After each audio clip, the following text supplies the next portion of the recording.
할렐루야. 하나님의 크신 은총이 오늘 이 예배에 함께하는 모든 성도님들 위해 함께 하시길 주님의 이름으로 간절히 축원드리겠습니다.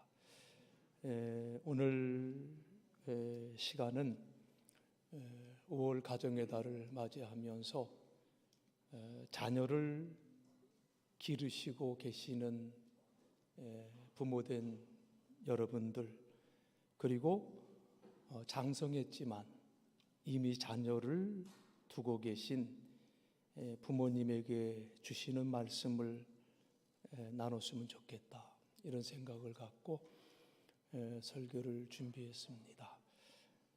설교 준비하면서 저희 두 딸 하영이와 하은이, 그리고 우리 아들 지용이를 많이 생각했어요. 내가 목사지 그들이 목사가 아닌데 늘 엄격하게 대하면서 항상 그들의 편이 돼주지 못하고 남의 편이 돼주는 것이 먼저였던 아빠였기 때문에 좋은 아빠로 든든히 서주지 못한 것 같은 마음에 미안하고 또 무거운 마음이 많이 컸었습니다. 설교를 준비하면서 자격 없는 아빠가 이 말씀을 붙들고 설교한다는 생각이 들어 머뭇거림도 있었지만 그럼에도 불구하고 이 시간 더욱 주님만 의지하며 말씀을 나누려고 기도하고 있습니다. 부모에게 있어서 이 자녀의 존재, 한마디로 얘기하면 가장 큰 하나님의 선물이고, 자녀 그러면 하나님이 우리에게 주신 가장 큰 복이에요. 자녀가 생긴다는 말을 들을 때 가장 먼저 드는 생각은 이 아이를 어떻게 키워나가야 될까라고 하는 무거운 책임감과 또 더불어서 감사한 마음, 그리고 행복한 마음이었었습니다. 왜냐하면 자녀는 하나님께서 주신 가장 큰 복이기 때문에 그렇지요. 그런데 참 안타까운 것은 자녀 때문에 정말 행복한 가정이 이 땅 위에 얼마나 많이 있을까?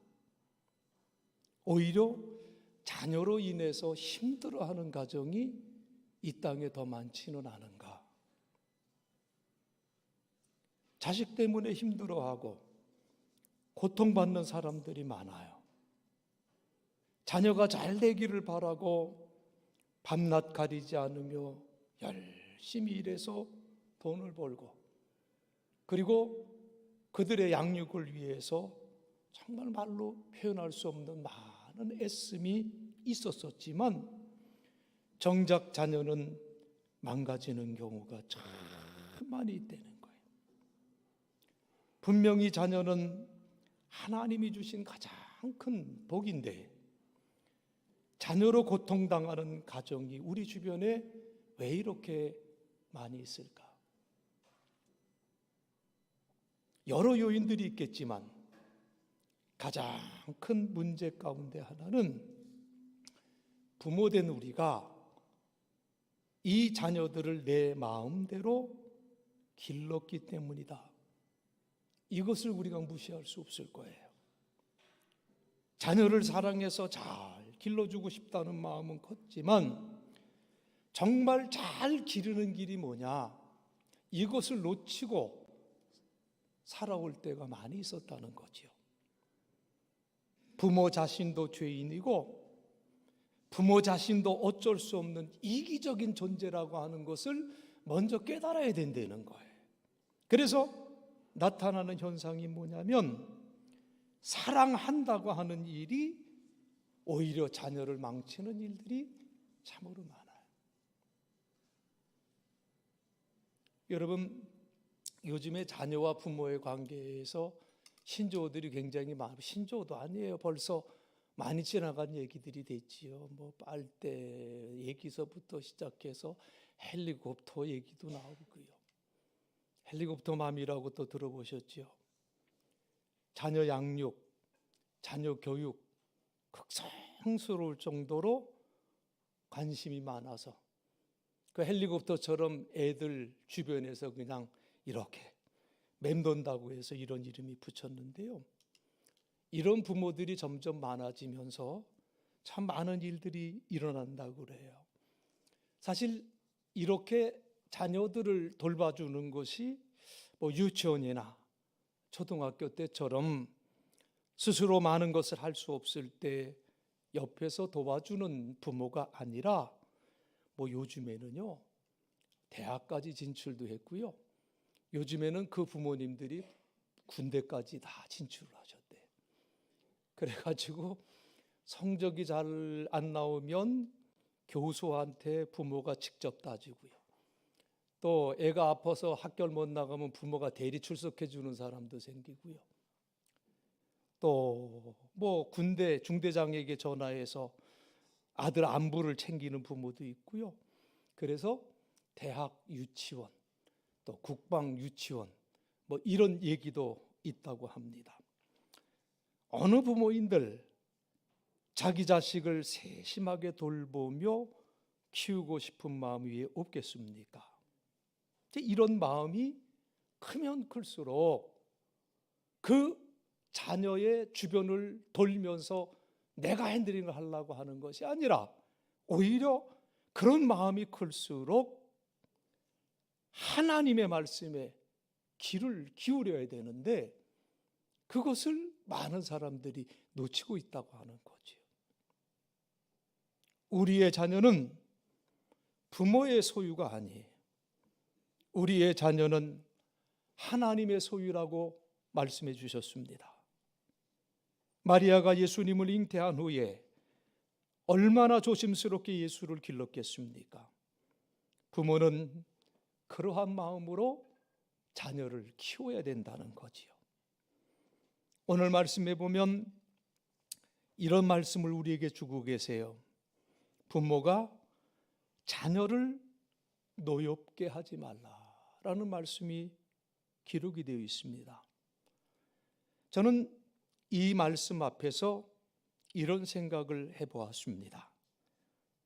부모님들이 자녀를 대할 때 참 여기서 적당한 단어가 생각이 안 나서 혼돈스러웠는데 부모가 자녀를 대할 때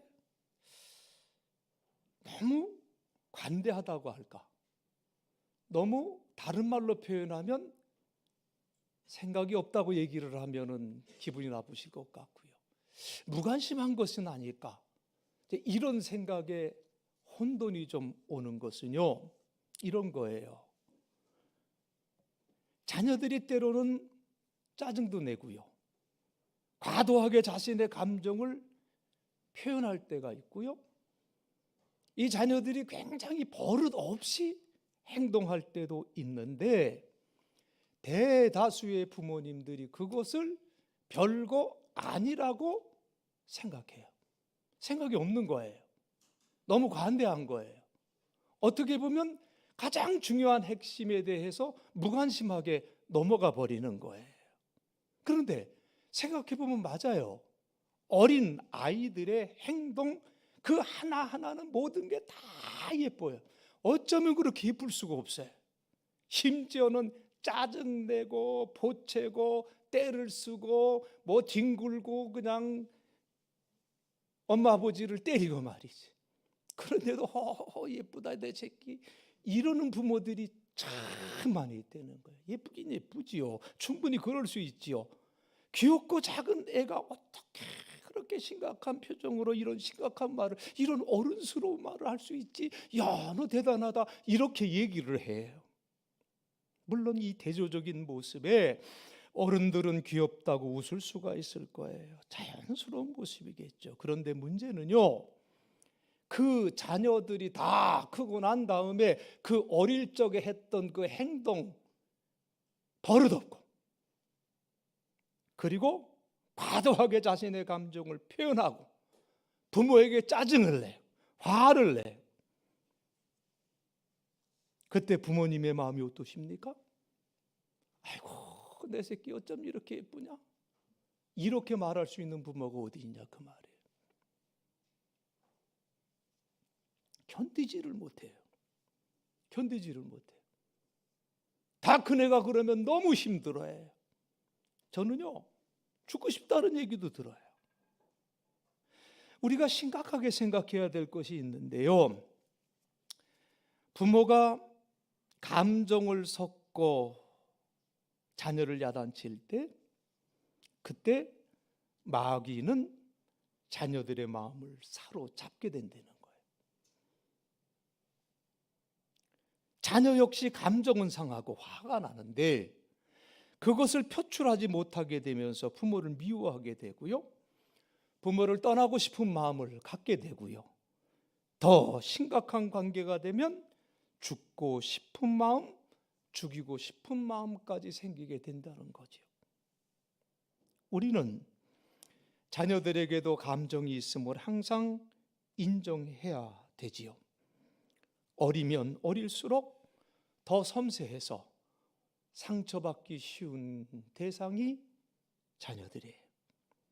자, 이 자녀들이 부모에 대해서 분노하는 것은 부모와 가까이 살기 때문에 그 부모의 모순된 모습, 이기심과 허물, 이 모든 것을 자녀들이 다 보기 때문이에요. 그래서 부모가 자녀에게 잘하라고 말하면 말할수록 반발심이 생기고, 나는 자녀에게 잘하라고 얘기를 하는데 반발하는 자녀를 보면서 부모는 당황을 하게 되는 거지요. 엄마 아빠는 싸우고 다투면서 자기들에게는 싸우지 말라고 하니까 화가 나요? 엄마 아빠는 드라마를 보면서 재밌다고 막 이러고 있는데 자기들은 공부만 하라고 하니까 또 짜증이 나요. 엄마 아빠는 거짓말을 밥 먹듯이 하면서 자기에게는 거짓말하지 말라고 하니 화가 나요. 엄마 아빠는 그냥 막 자신들에게 기분 나쁘면 화를 내고 말도 막 하면서 자기들은 화내지 말고 말 조심하라고 하니까 화가 나요. 근본적으로 부모는 불완전한 사람, 죄인이기 때문에 자녀를 잘 가르쳐야 되겠다 하면 할수록 자녀에게 화날 거리를 더 만들어줄 수 있다는 것을 알아야 됩니다. 분명 자녀를 사랑하죠. 그런데 자녀를 사랑한다고 하지만 정말 자녀를 위한 것이 아니라 부모 자신의 이기적인 욕심 때문에 자녀를 사랑하고 있지는 않은지를 생각해야 돼요. 여러분, 우리 대한민국의 교육열은요, 세계 최고입니다. 누구도 못 따라와요. 왜 자녀들에게 그렇게 많은 공부를 시키는 것일까? 아니, 초등학생 때부터 원형 탈모가 생길 정도로 자녀들에게 왜 그렇게 많은 과한 공부를 시키느냐? 왜요? 라고 물어보면 돌아오는 답은 뻔해요. 하나예요. 자녀의 행복을 지켜주기 위해서 그렇게 한다. 그렇게 말하지만 그 이면에는 부모 자신의 욕망을 채우려고 하는 그 생각이 깔려 있다고 하는 거예요. 여러분, 어느 부모나 자녀들이 공부 잘하기를 바라고 유명한 학교에 다니고 성적이 상위권이면 좋아할 뿐만 아니라 자랑스러워하지요. 그것은 반대로 공부를 잘하지 못하면 창피하게 생각해. 기대만큼 결과를 얻지 못하면 아무 생각 없이 말하는 부모들이 많지요. 너 때문에 얼굴을 못 들겠어. 창피해 죽겠어. 참 무서운 말이에요. 참 무서운 말이에요. 제 개인적인 경험을 가지면요, 저는 성적표 때문에 내 마음이 무너진 적은 한 번도 없어요. 공부를 잘해서가 아니에요. 성적표를 받고 나면 오늘 이번에는 왜 이렇게 안 나왔지? 이 정도예요. 그런데 그 다음에 누가 생각이 나냐면 우리 어머니 아버지는 워낙 좋으신 분이었고요. 큰형 얼굴이 딱 떠오르는 거예요. 큰누이 얼굴이 떠오르는 거예요. 그럼 그때부터 마음이 무너지기 시작하는 거예요. 야, 큰일 났다. 이것 가지고 어떻게 이거보다 더 받았어야 되는데, 이런 마음이에요. 여러분, 자녀들이요, 이 성적표 때문에 자신의 마음이 극도로 무너지지는 않아요. 그것 때문이 아니라 성적표 때문에 부모에게 환영받지 못하고 부모가 창피하는 것 때문에 마음이 무너지는 것이다, 그 말이에요. 다른 아이들보다 뒤떨어지는 것 때문에 아이들이 죽고 싶은 마음이 생기는 것이 아니라 뒤떨어진 것 때문에 사랑받지 못하게 된다고 여겨질 때 죽고 싶은 마음이 생긴다는 거죠. 부모된 우리는 자녀를 키울 때마다 나와 자녀와의 관계를 생각하며 하나님과 나와의 관계를 생각해 보는 것은 굉장히 중요한 훈련이라고 생각이 돼요. 내가 하는 것을 보고 하나님도 내게 똑같이 하신다면 우리는 어떻게 될까 생각해 볼 수 있어야 돼요. 무서운 일이죠. 여러분, 오늘 우리가 어떻게 자녀들을 양육해야 되고 우리가 어떻게 다 큰 자녀들과 함께 동행할 수 있을까요? 자녀 양육에 있어서, 그리고 다 큰 자녀와 함께 동행함에 있어서 여러분 절대로 잊어서는 안 되는 것 한 가지가 있습니다. 그것은 주 예수님만 여러분 바라보셔야 돼요. 주 예수님만 봐야 된다. 예수님께서 마태복음 11장 28절에서 수고하고 무거운 짐진 자들아 다 내게로 오라. 내가 너희를 쉬게 하리라 약속해 주시지 않으셨습니까? 우리의 무거운 짐 나 홀로 지고 괴로워하지 말라는 거예요. 그런데 여러분, 무거운 짐들 중에서 정말 무겁고 괴롭고 힘든 짐이 뭐냐? 그래요, 자녀 문제예요. 그렇다면 내가 자녀로 인해서 무거워하는 그 짐도 우리 주님께서는 져 주시는 분이라고 하는 것을 여러분은 믿어야 되지 않겠습니까? 우리의 무거운 짐, 자녀의 짐도 지어주시는 주님께서 오늘을 살아가는 모든 부모님들에게 이렇게 말씀을 했어요. 6장 4절 본문 후반절에서 주의 교양과 훈계로 양육하라. 뭐로 양육하라고요? 주의 교양과 훈계로 양육하라, 이렇게 말씀했어요.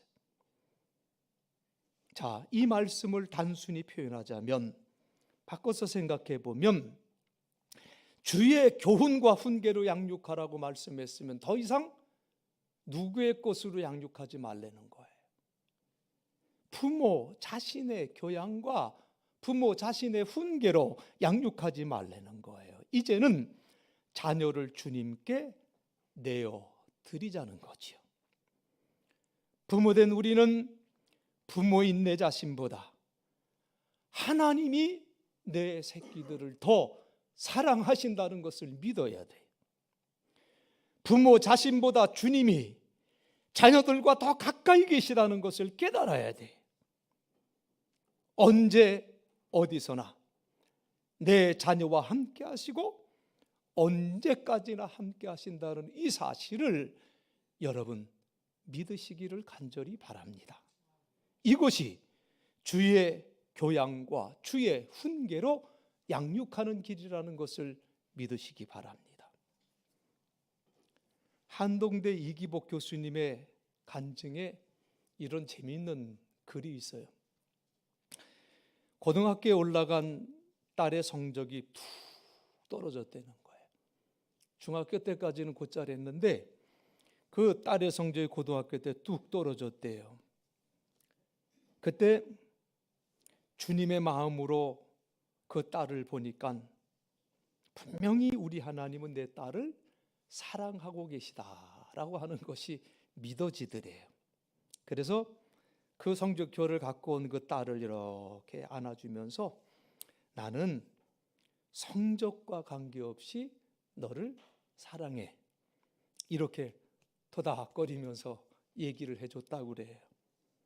그런데 그 다음에 성적표를 갖고 왔는데 또 떨어졌대요. 그때도 주님의 마음으로 격려하고 그리고 예뻐했대요. 넌 내 딸이야. 내 딸만큼 예쁜 딸은 없어. 그리고 이제 칭찬을 했는데 세 번째 성적표를 가지고 이제 들어오는데, 성적표를 들고 들어오는데 얼굴이 환하더래요, 그 딸이. 그래서 아이고, 제가 뭔가 이제 좀 바뀌었나 보다. 그리고 이제 딸을 이렇게 만나서 앉아서 성적표를 딱 봤더니 더 떨어졌더래요. 그러니까 세 번이나 떨어지는 그 모습을 보니까 그 이기복 교수님 마음속에 실망감이 확 갑자기 밀려오더라는 거예요. 갑자기 확 밀려오더래요. 그러면서 야, 이게 내가 뭘 잘못했나 보다. 얘를 그냥 채근하고 그냥 야단을 치고 그냥 했어야 되는데 아이고 잘못한 거 아닌가라는 생각이 그냥 그 짧은 시간에 확 몰려오더래. 그러면서 순간 그냥 확 하고 이렇게 다가오는 생각이 요즘 학교 성적 때문에 방황하고 거짓말하고 심지어 가출하고 때로는 자살까지 하는 아이들이 많이 있는데, 내 딸은 성적이 이렇게 계속 떨어지는데도 저렇게 밝고 용감하게 그냥 담대하게 부모를 대할 수 있다는 것이 가상한 마음이 들더래요. 자기도 이제 놀랬대요. 그 짧은 시간 속에 실망과 가상함이 그냥 막 이렇게 혼재가 되더라는 거예요. 그러면서 안고 감사하는 기도를 하나님 앞에 드렸다고 그래요. 이 딸이 어떻게 됐는지는 아직 몰라요. 그러나 분명히 믿는 것은요, 정말 아름답게 잘 성장했으리라고 저는 믿어요. 여러분, 우리의 자녀들을 매주일 교회 보내고 성경을 읽게 하고 기도하게 하고 가정 예배를 드리는 것은 참으로 귀한 거예요. 해야 돼. 정말 열심히 해야 돼요. 그런데 주의해야 될 것은 뭐냐면 절대로 율법적으로 흘러서는 안 된다는 거예요. 신앙생활이라는 것이 강요가 되면 거기에는 반드시 부작용이 생겨요. 어느 부모인들 예수 잘못 믿으라고 말하는 부모가 우리 가운데 누가 있겠습니까? 다들 예수 잘 믿어야 된다. 응? 예수 잘 믿어야 너 복 받는다. 노래를 불렀지요. 그런데 그 자녀들이 왜 다 교회를 떠나느냐 그 말이. 왜 교회를 떠나요? 여러분, 예수 믿는다는 것이 좋다는 느낌으로 다가오지 못했기 때문에 떠난다 그 말씀. 예수 믿는 것이 정말 좋은 것인가? 예수 믿는 것이 정말 내 삶의 복인가? 자녀들은 말없이 부모에게 묻고 있다고 하는 것을 우리가 알아야 된다는 거지요. 부모도 말없이 대답할 수 있어야 되는 거예요. 말로만이 아니라 내 삶 속에서 대답할 수 있어야 된다는 거예요. 예수님 믿고 나는 너무나도 행복한 삶을 살고 있단다, 내 아들아, 내 딸아. 그것을 보여주고 있어야 된다는 거예요. 말로 표현할 필요가 없어요. 함께 살기 때문에 너무나도 잘 안다, 그 말씀이에요. 주 예수님으로 인해서 행복하면 그 부모가 최고의 부모다, 그 말이. 그 부모가 자녀를 구원하는 부모다, 그 말씀이에요. 부모가 자녀를 양육할 때 실수하는 가장 큰 요인이 뭐냐면요, 조급함이죠. 자신이 진정 예수님 안에서 행복한지 살펴보지도 못하고 자녀들을 잘 기르려고만 덤빈다는 거지요. 그러다 보니까 억압하는 거예요. 그러다 보니까 율법적으로 흐르는 거예요. 그 결과가 좌절이죠. 우리 엄마 아빠 늘 행복하시다.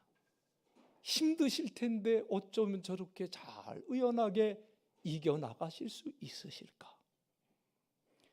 이렇게 자녀들이 생각할 수 있게 살도록 우리가 노력해야 된다는 거죠. 힘들고 어려운 일 생기지만 그래도 그 행복을 놓치지 않고 의연하게 슬기롭게 이겨나가시는 모습을 보여줄 때 어느 순간 왜 우리 엄마 아빠는 이렇게 행복하게 살아가실까? 자녀는 부모에게 질문하게 되지요. 어린 자기도 살다 보면 힘든 일도 많고 고통스러운 일도 많은데 행복이 너무나 궁금해지는 거예요. 그래서 물어요. 그때 부모는 대답해 줘야 되지요. 다른 거 없어. 나도 똑같이 힘들어. 나도 똑같이 어려워. 그런데 예수님이 내 안에 늘 함께 하시기 때문에 내가 웃을 수 있고 내가 소망이 있고 내가 이겨나갈 수가 있는 거야. 이 대답을 해줄 수 있어야 된다는 거예요. 정말 진정한 행복이라고 하는 것이 어디에서부터 나오는가를 전해줄 수 있어야 된다는 거예요. 공부 잘해서 행복한 거 아니에요. 성공해서 행복한 거 아니고요. 마음에 드는 사람과 결혼해서 행복한 거 아니에요. 그렇지 않다는 거 부모님들은 이미 다 경험으로 알고 있는 것 아닙니까?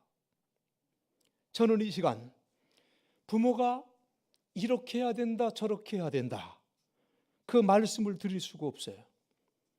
그것에 대해서 얘기한다는 것은 저보다도 이 분야를 전공하신 전문가들이 더 잘 말해 드릴 수가 있을 것이고, 요즘에는 유튜브가 하도 잘 활성화되어 있어서 그 유선생한테 물어보면 다 그 방법에 대해서 잘 알려줄 거예요.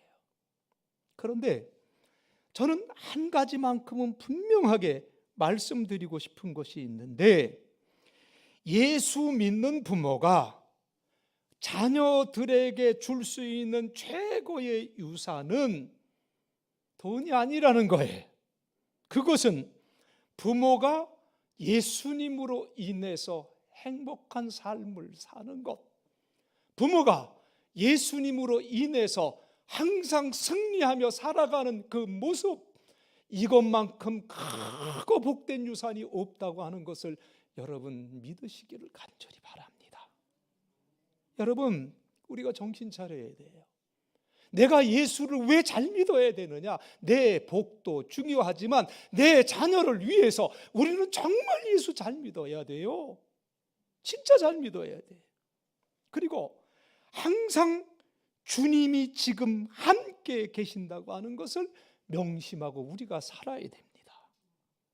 요한복음 15장 5절에서 나는 포도나무요 너희는 가지라. 그가 내 안에 내가 그 안에 거하면 사람이 열매를 많이 맺나니 나를 떠나서는 너희가 아무것도 할 수 없느니라. 나를 떠나서는 너희가 아무것도 할 수 없느니라고 주님께서 말씀하셨습니다. 이 말씀 여러분 마음에 꼭 새기셔야 됩니다. 나를 떠나서는 너희가 아무것도 할 수 없느니라. 아무것도라고 그랬어요. 이 아무것도라고 하는 그 범주 속에 여기에는 자녀를 기르는 것도 포함이 되어 있다는 것을 기억하셔야 됩니다. 사도 바울은 자신의 사역을 설명하면서 놀라운 말씀을 우리에게 주셨는데요. 로마서 15장 18절에서 그리스도께서 이방인들을 순종하게 하기 위하여 나를 통하여 역사하신 것 외에는 내가 감히 말하지 아니하노라 라고 바울은 말했어요. 여러분, 이것은요, 자녀를 기르는 데 있어서 정답이에요.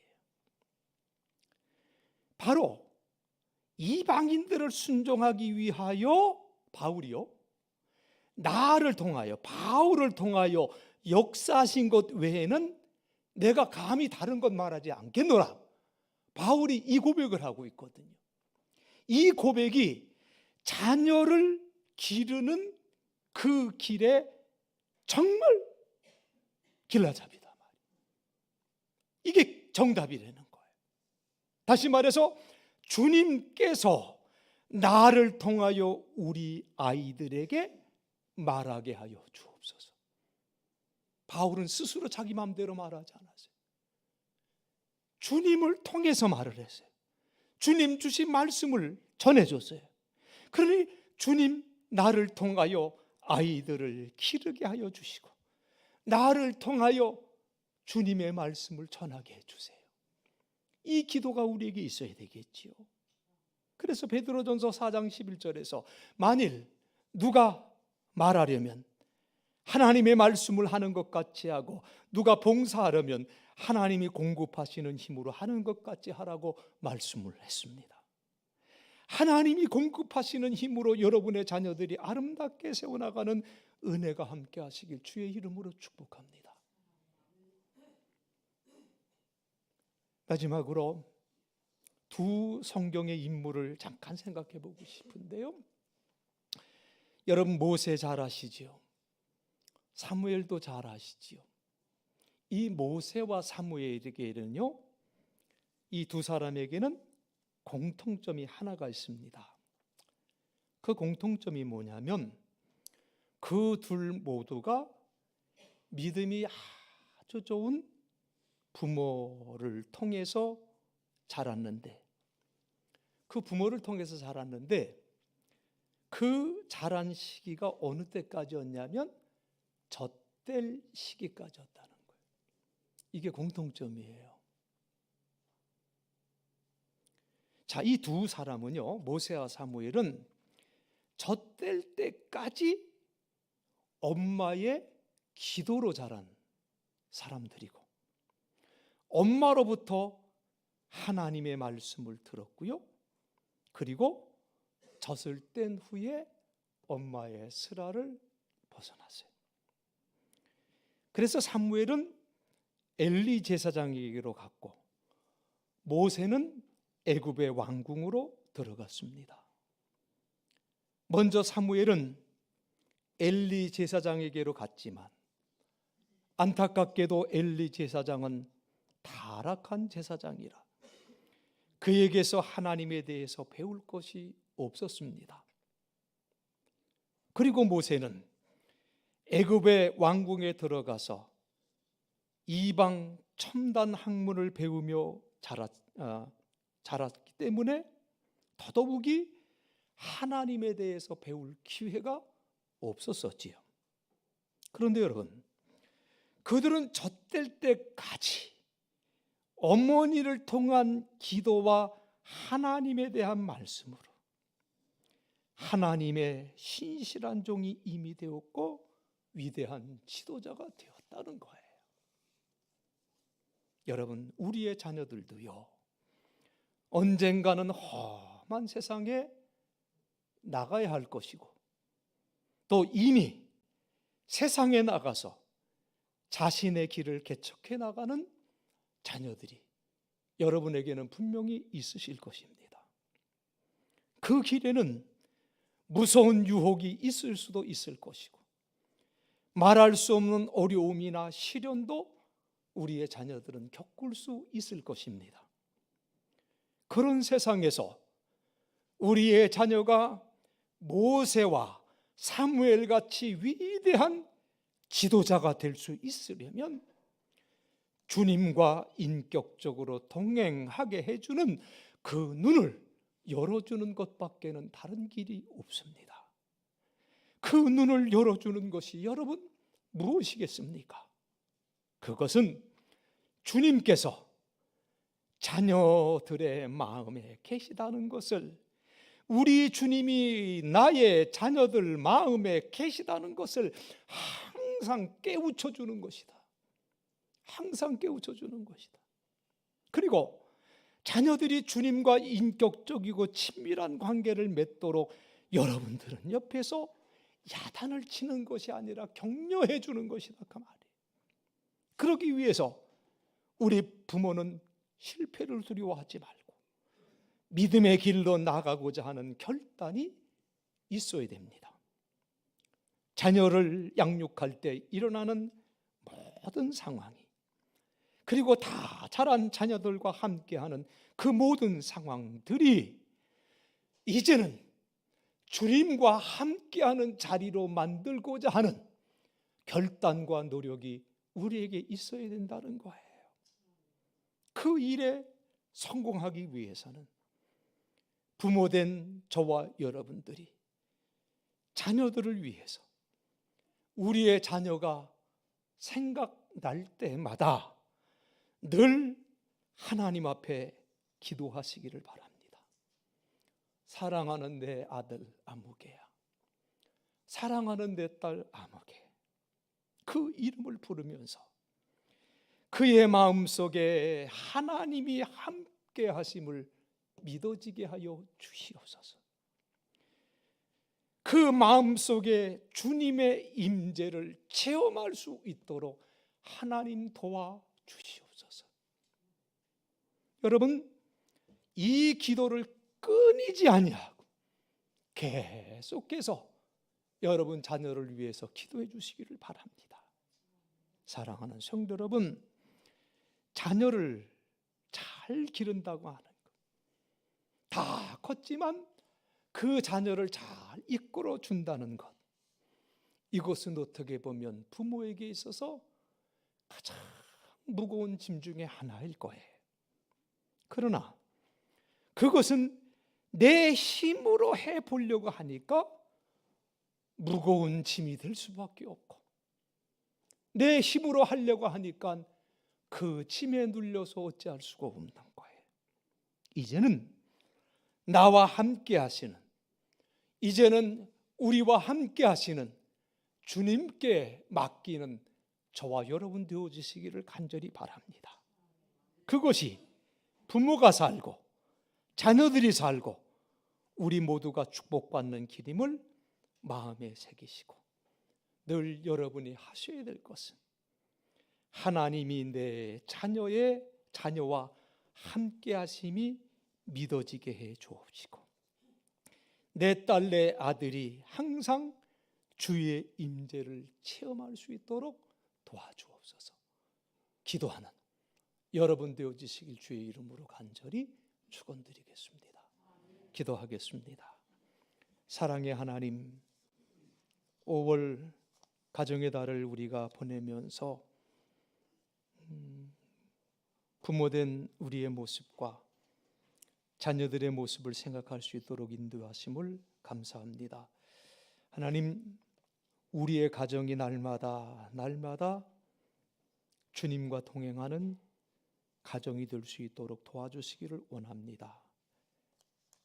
오직 주의 교훈과 훈계로 양육하라고 하셨사오니, 주님, 내 생각과 내 철학과 내 계획으로 자녀들을 양육하고 이끄는 것이 아니라 하나님이 이끌어 주심을 믿고 그들의 마음속에 하나님의 함께 하심과 임재하심이 온전히 체험되기를 소망하며 우리가 기도하고 믿음의 선한 싸움을 힘있게 싸워나가는 부모 될 수 있도록 하나님 우리를 지켜주셔서 사랑하는 믿음의 가정들 속에 구원의 역사가 날마다 불일 듯 일어나게 하시고 하나님의 놀라운 은혜와 축복과 행복이 사랑하는 가정 위에 임하게 하여 주시옵소서. 예수님 거룩하신 이름 받들어 간절히 기도드리옵나이다.